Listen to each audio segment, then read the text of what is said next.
Hi, my name is Rena Amakri. Now, recently I did a video, and in that video I said, a salary can't cure the disease of poverty. Only your own job can cure it. A salary can only manage that disease, the disease of poverty, but it can't cure it.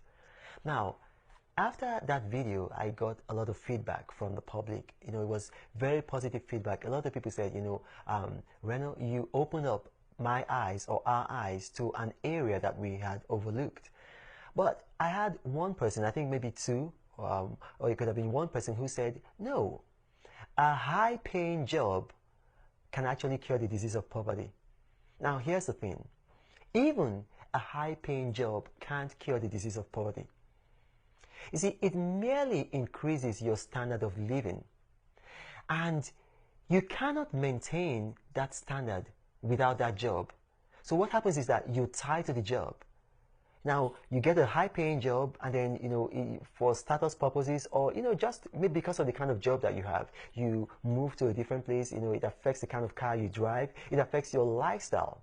Now, here's the thing. You lose that job, and then you can't maintain that lifestyle. And then in the final analysis, your current state is even worse than someone who is poor, because now you have a lifestyle that you can't maintain anymore, a higher lifestyle.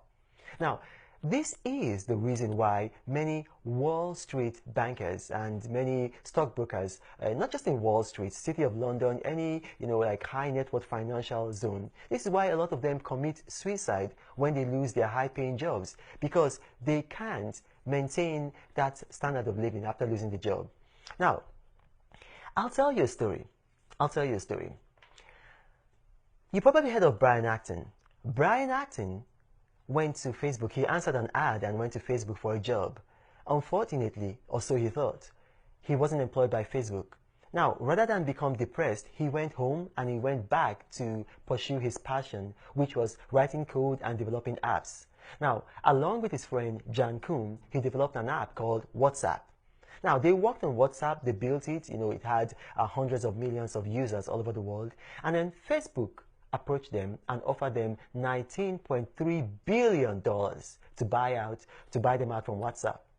Now, here's the thing. They took the money and they ran. Today, Brian Acton is a billionaire. Now, imagine, because that's a true story. Now, imagine another scenario. Suppose that instead of not hiring him, Facebook hired Brian Acton. And then you and I know that Facebook pays a very high salary. I've been to Facebook. I've taught Facebook. They pay their staff well. Now, Brian Acton would have been earning a very high salary. And he would have thought, he'd made it good. But here's the thing. He would not have been a billionaire today. He would have been tied to that job, and he would have been very satisfied. And then if he had lost that job, he would not be able to maintain the lifestyle that he would have become accustomed to because of that job. Now, I'm not telling you to leave your job immediately. No, that's not what I'm saying. What I'm saying is this. When you get a salary increase, instead of increasing your standard of living, why don't you try this? Why don't you increase your standard of saving? Now, save your salary. Maybe 10%. Everybody can do 10%. Some people can go as high as 30%. Some people even as high as 50%. But save from your salary, from your wages. And the purpose you're saving for is to start up your own business. Give yourself a goal. Say 1 year, 2 years, 3 years. Now, here's the thing. Don't keep up with fashion. Don't get a new phone when your old phone is working.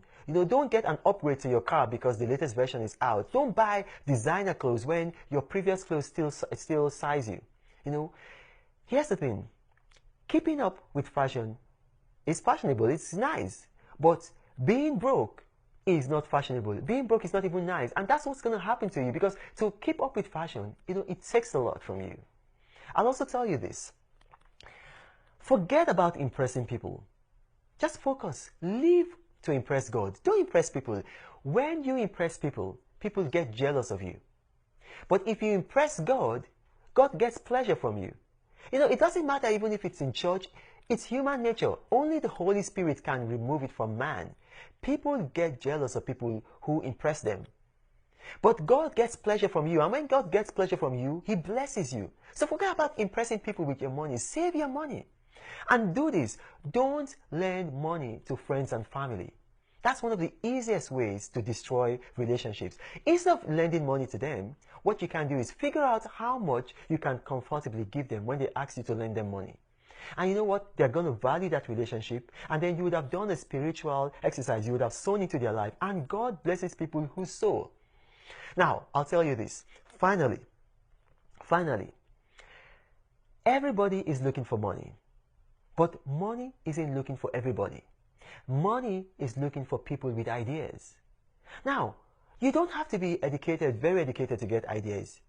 You know, it's good if you have a PhD, you could have a master's degree, but you don't even need that. You don't even have to have gone to college to be educated and to ideate. Anybody can ideate at whatever level they are. Mark Zuckerberg, he left college, he left Harvard. Apple was founded by people who didn't have a college degree. Bill Gates, no college degree, but they ideated, and look at where they are today. So practice 30 minutes of your life every day, ideate. Think about ideas. And then when you get those ideas, money will follow those ideas. My name is Reno Mokri, and you can follow me on Twitter at Reno Mokri or on Facebook, and I thank you for watching.